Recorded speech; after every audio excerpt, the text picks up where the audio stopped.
Hey everybody, amprepairguy.com, also hardbackelectronics.com, 203-892-4119. Please like, share, and subscribe. So we have an Ameritron Al811h in for repair. I worked on this over a year ago for the gentleman.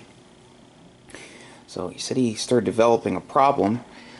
So I noticed somehow the connection point between the tank coil and the trace here is actually unsoldered and bent over. So fix that. I checked all the tubes, they're good. Checked them on my TV7 tube tester, the Penta Labs 572s. The SO239s don't have great grip. I'm going to replace those with new ones from Max Gain Systems. I don't play around with SO239s. If they don't have a nice solid grip with a brand new PL259, I always change them. It's just not worth the risk for what they cost.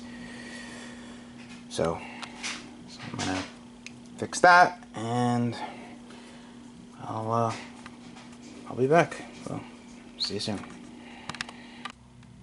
Okay, so I'm all done with this Ameritron Al811h. So come to find out, the customer actually dropped a tool into it. I guess he had it on his shelf, and I guess he had the cover off, and the tool hit the connection over here.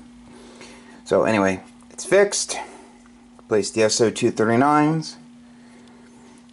Tested full output of all bands, and it's all set. So if you need an amplifier repaired, one you see in my videos, feel free to give me a call, or you can just send it in.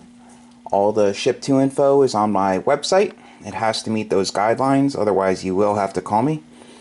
I just try to keep things moving. I only have two hands. So thanks for watching. Please like, share, and subscribe. I also cleaned the rotary switches again with the Exocold. Hey, have a great day. 73.